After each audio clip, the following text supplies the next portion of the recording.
प्रिय मित्रों, आगे बढ़ने से पहले कुछ क्षण अपने मन को शांत करें और भीतर श्रद्धा का दीप जलाएं। हे श्री वासुदेव, जो भी इस दिव्य वाणी को सुन रहा है, उसके जीवन पर अपनी कृपा बनाए रखें और उसके हृदय से भय, दुख और भ्रम को दूर करें। आज मैं आप सबके साथ भगवत गीता के 10वें अध्याय विश्व रूप दर्शन योग, ईश्वर के विराट रूप का दर्शन का अनुभव का सार साझा करने जा रहा हूं। ये अध्याय हमें उस अनंत शक्ति का बोध कराता है जो संपूर्ण सृष्टि में व्याप्त है। आइए विश्वास, भक्ति और समर्पण के साथ इस आध्यात्मिक यात्रा की शुरुआत करें और श्री कृष्ण के दिव्य संदेश से अपने जीवन को प्रकाशमय बनाएं।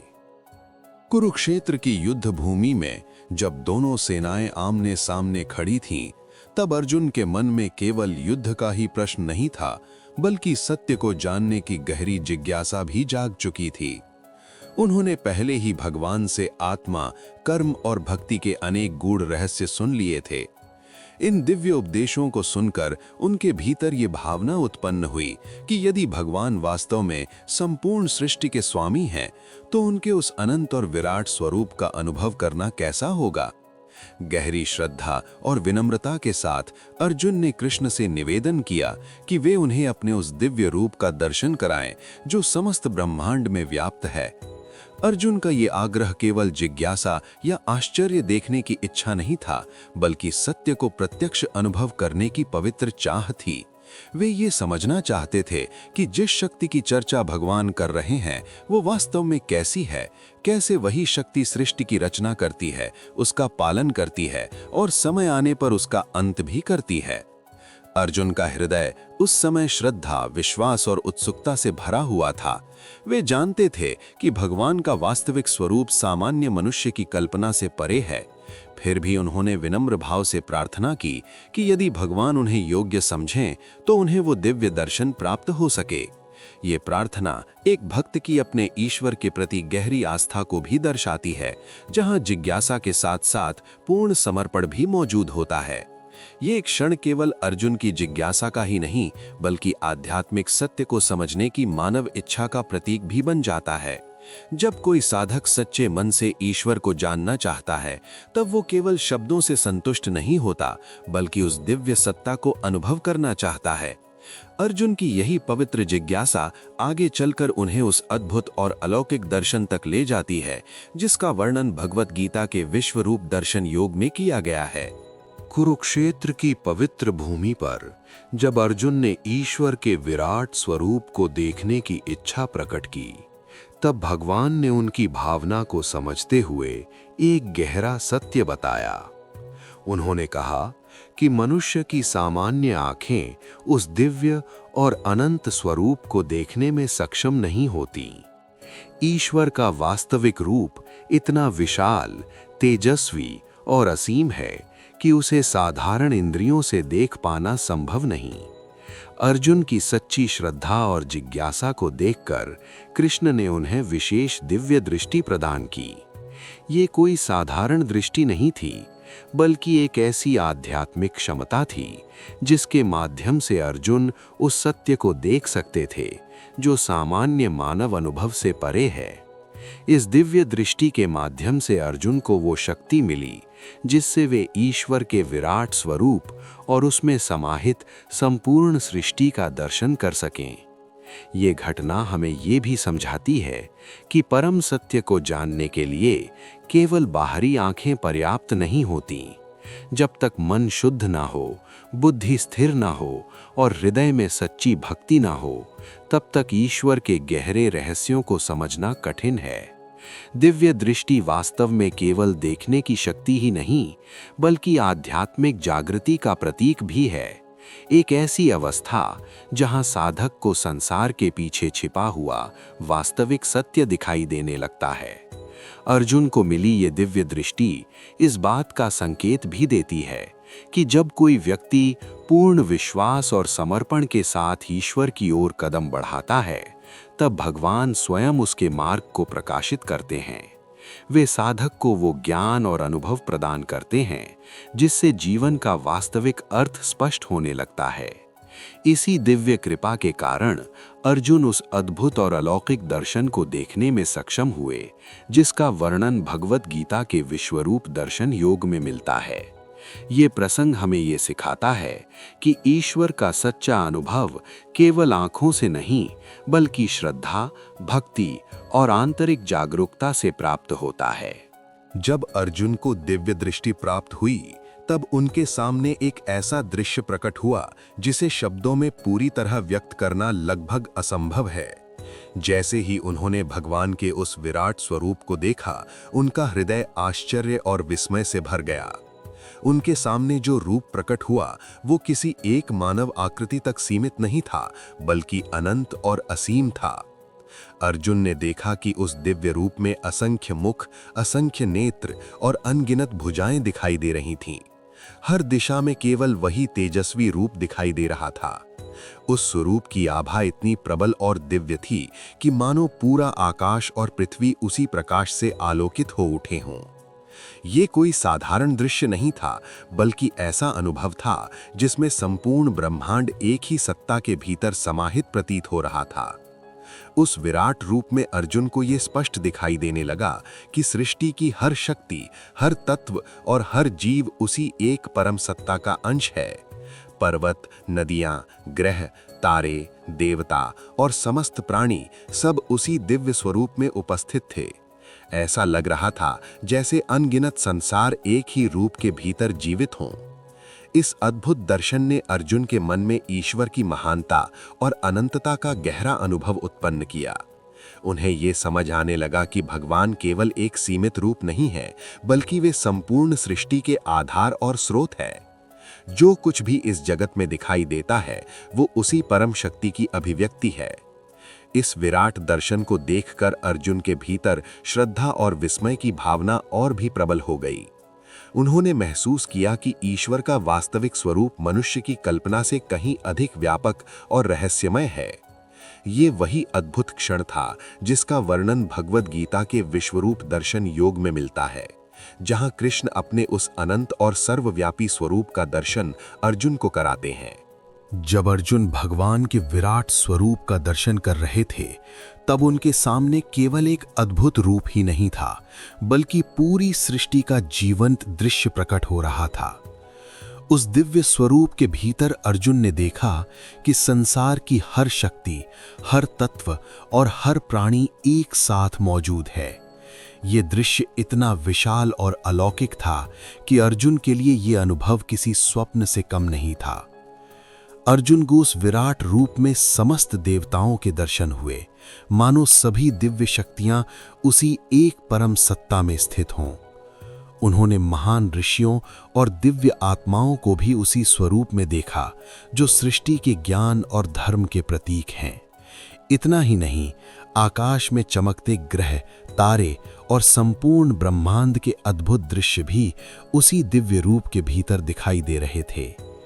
जब अर्जुन की दृष्टि और गहराई तक पहुंची तो उन्होंने पृथ्वी की नदियों, पर्वतों और असंख्य जीवों को भी उसी विराट स्वरूप में समाहित पाया।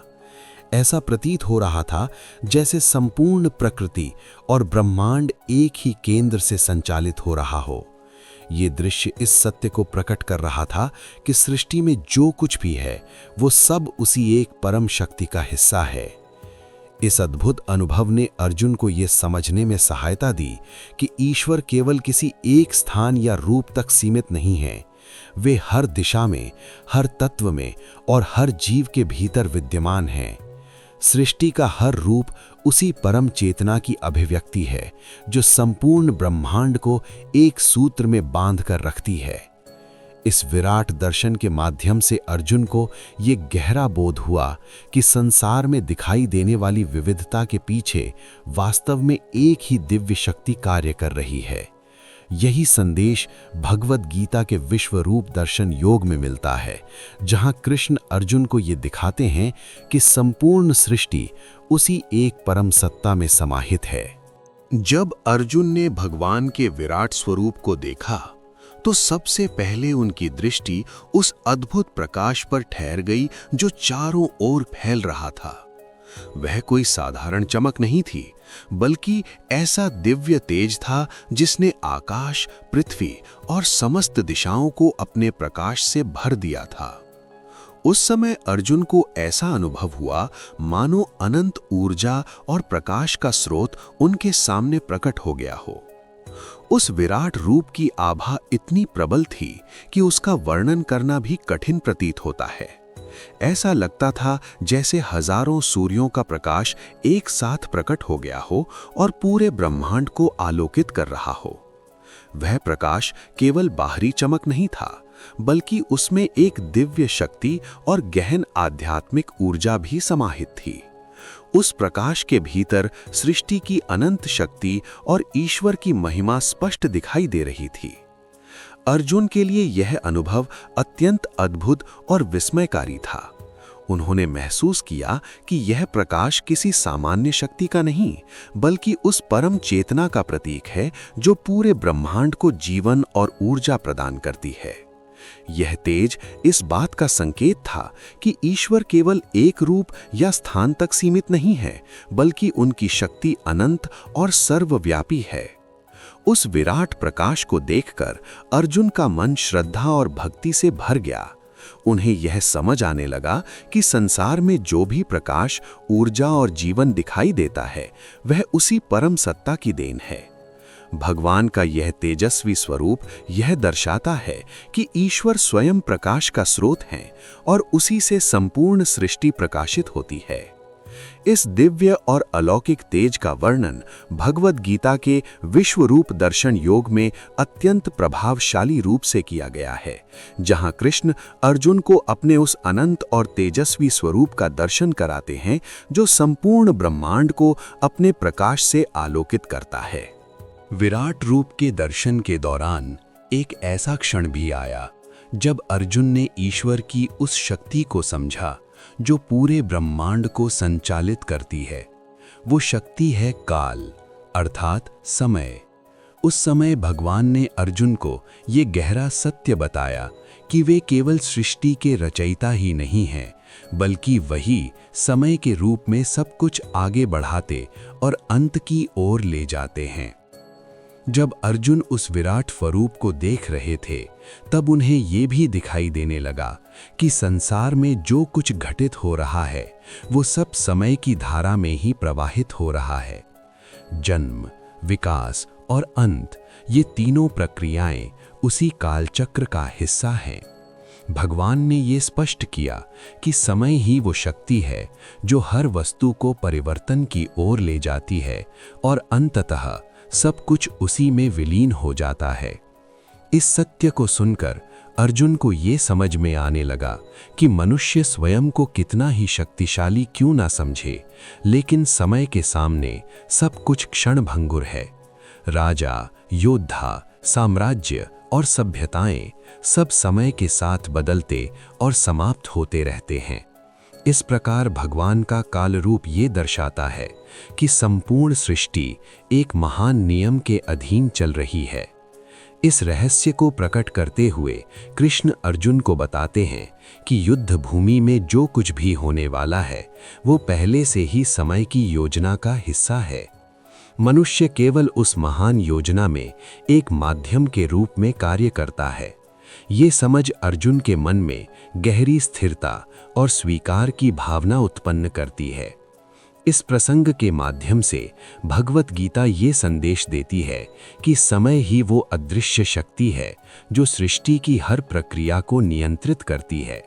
इसलिए मनुष्य को अपने कर्तव्य को निष्ठा के साथ निभाना चाहिए, क्योंकि समय की धारा में वही कर्म स्थायी महत्व रखते हैं जो धर्म और सत्य के मार्ग पर किए जाते हैं। जब अर्जुन भगवान के विराट स्वरूप का दर्शन कर रहे थे, तब उनके सामने एक अत्यंत रहस्यमय और गहरा दृश्य प्रकट हुआ। उन्होंने देखा कि युद्ध भूमि में खड़े सभी महान योद्धा, चाहे वे किसी भी पक्ष के हों, मानो किसी अदृश्य शक्ति द्वारा भगवान के उस विशाल और तेजस्वी मुख की ओर खिंचे चले जा रहे हैं। ये दृश्य अत्यंत विस्मयकारी और थोड़ा भयावह भी था। अर्जुन ने अनुभव किया कि असंख्य योद्धा जो अभी तक युद्ध के लिए तैयार खड़े थे, धीरे धीरे उस विराट स्वरूप के मुख में प्रवेश कर रहे हैं। ये ऐसा प्रतीत हो रहा था जैसे नदियां अपने स्वाभाविक प्रवाह से समुद्र में जाकर मिल जाती हैं। उसी प्रकार सभी योद्धा उस अनंत शक्ति में समाहित होते दिखाई दे रहे थे। ये दृश्य इस गहरे सत्य को प्रकट कर रहा था कि जीवन और मृत्यु दोनों ही अंततः उसी परम सत्ता के अधीन हैं। इस अद्भुत अनुभव ने अर्जुन को ये समझने में सहायता दी कि मनुष्य स्वयं को चाहे कितना ही शक्तिशाली क्यों न समझे, लेकिन अंतिम निर्णय ईश्वर की इच्छा से ही होता है। युद्ध में कौन विजयी होगा और किसका अंत होगा, ये सब पहले से ही उस महान योजना का हिस्सा है जिसे मनुष्य पूरी तरह समझ नहीं पाता। उस क्षण अर्जुन को ये भी महसूस हुआ कि भगवान केवल सृष्टि के रक्षक ही नहीं हैं, बल्कि समय आने पर वे ही सबका अंत करने वाली शक्ति भी हैं। इस प्रकार विराट स्वरूप में दिखाई देने वाला ये दृश्य जीवन के उस गहरे रहस्य को उजागर करता है कि संपूर्ण जगत उसी एक परम शक्ति के अधीन संचालित होता है। इसी सत्य को दिखाते हुए कृष्ण अर्जुन को ये बोध कराते हैं कि वे केवल एक साधन हैं, जबकि वास्तविक नियंत्रण ईश्वर के हाथ में है।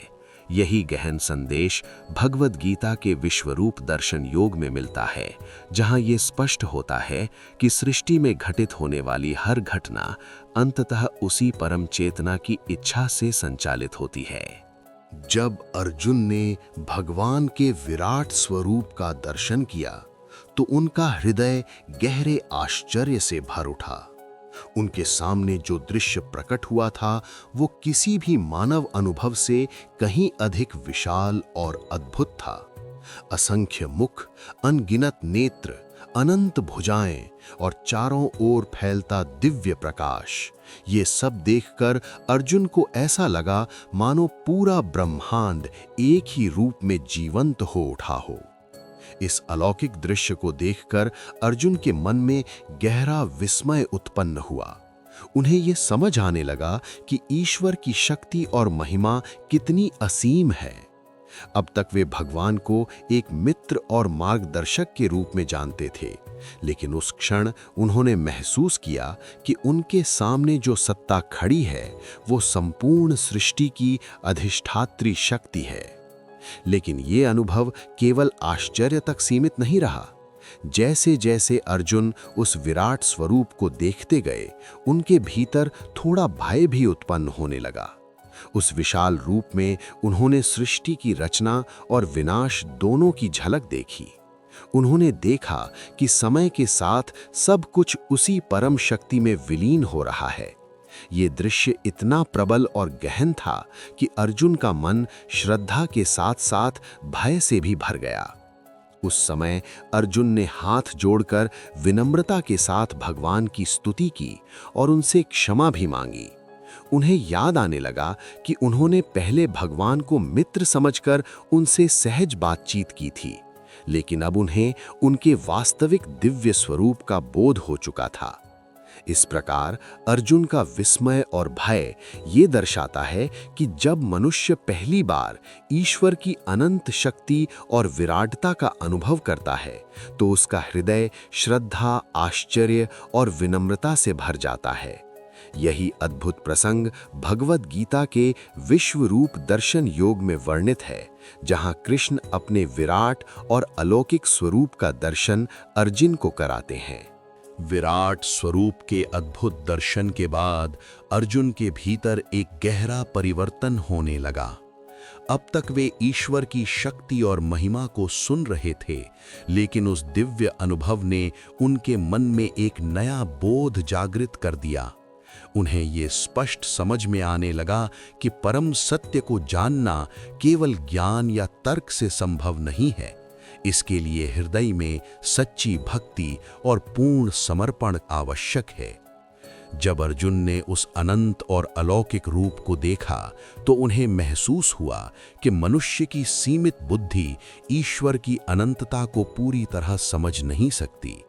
उस समय उनके भीतर गहरी विनम्रता और श्रद्धा उत्पन्न हुई।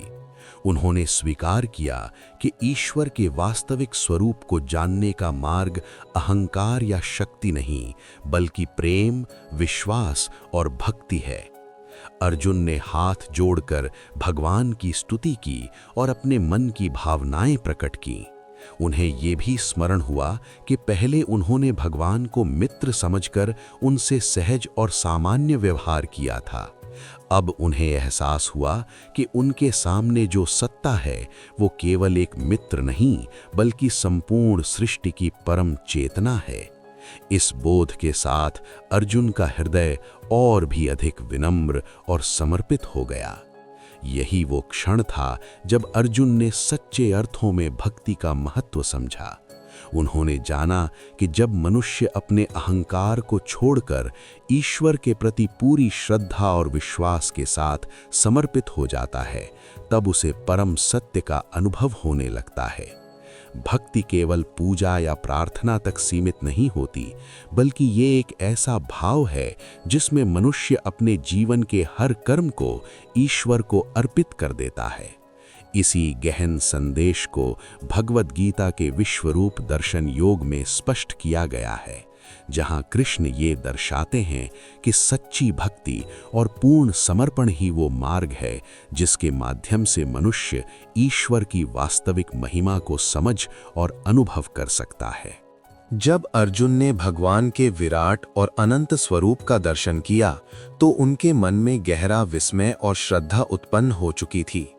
लेकिन उस विराट रूप की विशालता और प्रचंड शक्ति को देखकर उनके भीतर हल्का भय भी जन्म लेने लगा। उस अद्भुत दृश्य में उन्होंने सृष्टि की रचना, पालन और विनाश तीनों शक्तियों को एक साथ अनुभव किया था। यह अनुभव इतना गहरा और प्रभावशाली था कि अर्जुन का मन कुछ क्षणों के लिए विचलित हो गया।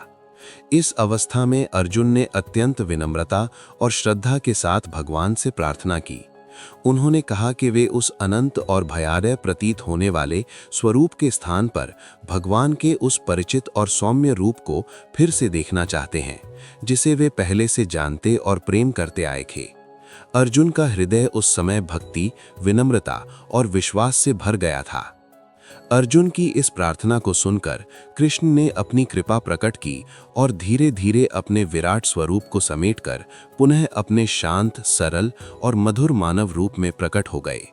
जैसे ही अर्जुन ने भगवान को उस परिचित रूप में देखा, उनके मन का भय और व्याकुलता तुरंत शांत हो गई। उनके हृदय में फिर से स्थिरता, संतोष और विश्वास की भावना लौट आई। यह क्षण केवल एक दृश्य परिवर्तन नहीं था, बल्कि एक गहरा आध्यात्मिक संदेश भी समेटे हुए था। भगवान का विराट रूप उनकी अनंत शक्ति और व्यापकता को दर्शाता है, जबकि उनका मानव रूप उनकी करुणा, स्नेह और निकटता का प्रतीक है। इससे यह समझ में आता है कि ईश्वर केवल असीम और दूरस्थ शक्ति ही नहीं है, बल्कि वे अपने भक्तों के लिए सहज और स्नेहपूर्ण रूप में भी उपस्थित होते हैं। इस प्रकार यह प्रसंग भागवत गीता के विश्व रूप दर्शन योग का अत्यंत भावपूर्ण समापन बन जाता है, जहां भगवान अर्जुन को यह अनुभव कराते हैं कि भक्ति और विश्वास के माध्यम से मनुष्य ईश्वर की महानता को समझने के साथ साथ उनकी करुणा और निकटता को भी महसूस कर सकता है। प्रिय साथियों, आज की आध्यात्मिक यात्रा यहीं विराम लेती है। आशा है कि आज की इस चर्चा ने आपके मन में नई ऊर्जा, नई प्रेरणा और जीवन को देखने का एक सकारात्मक दृष्टिकोण जागृत किया होगा। यदि इस संवाद से आपके भीतर थोड़ा भी विश्वास, शांति और उत्साह जागृत हुआ है, तो हमारा प्रयास सफल माना जाएगा। हम बहुत जल्द फिर मिलेंगे एक नए विषय, नए विचार और आध्यात्मिक ज्ञान की एक और सुंदर चर्चा के साथ। तब तक अपने जीवन में सद्भाव, धैर्य और सकारात्मक सोच को बनाए रखें और अपने कर्तव्यों को पूरे विश्वास के साथ निभाते रहें। ईश्वर की कृपा आप सभी पर बनी रहे और आपका मार्ग सदैव प्रकाशमय रहे। जय श्री कृष्ण।